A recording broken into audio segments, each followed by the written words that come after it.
नमस्कार, मी डॉक्टर प्रतिभा.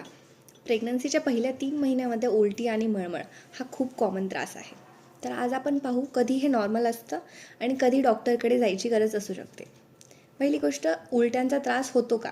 तर प्रेग्नन्सीमध्ये हॉर्मोन्स बदलतात. त्यामुळे मळमळ, उलटी, काही पदार्थाच्या वासाने किंवा काही पदार्थ खाल्ल्यानंतर त्रास होणे हे बहुतेक वेळा 6 ते 7 आठवड्यांपासून सुरू होतं आणि किमान 12 ते 14 आठवड्यांपर्यंत कमी होतं.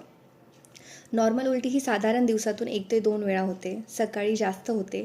काही खाल्लं तर थोडं बरं वाटते आणि या वेळेमध्ये वजन फारसं कमी होत नाही. तर अशावेळी घाबरायची गरज नसते.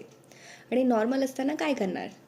तर स्मॉल फ्रिक्वेंट मील्स घ्या. एकदम जास्त खाण्यापेक्षा थोडं थोडं खा.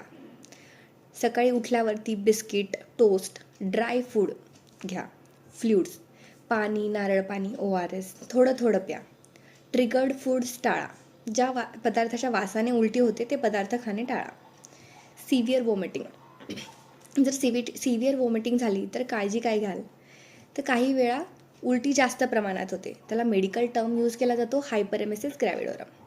तर डॉक्टरकडे तात्काळ कधी जायचं? जेव्हा दिवसातून खूप वेळा उलटी होते, पाणीही थांबत नाही, वजन कमी होतं, खूप कमजोरी येणे, चक्कर येणे, लघवी कमी होणे. अशावेळी मेडिसिन्स, IV फ्लुइड्स लागतात. तर त्यावेळेला डॉक्टरांकडे जा. आणि काय करू नये तर स्वतःहून मेडिसिन्स घेऊ नका, उपाशी राहू नका, उलटी होईल म्हणून पाणी पिणे टाळू नका. उलटी म्हणजे बेबी वीक आहे असं नाही. बऱ्याच वेळा स्ट्रॉंग हॉर्मोन्स असलेली प्रेग्नन्सीसुद्धा हेल्दी असते. प्रॉपर केअर घेतली तर हा फेजसुद्धा नक्की संपतो आणि आराम वाटेल. व्हिडिओ हा एज्युकेशनल पर्पजसाठी आहे. आवडला तर लाईक करा, सबस्क्राईब करा आणि पुढच्या व्हिडिओसाठी स्टे ट्यून. थँक्यू.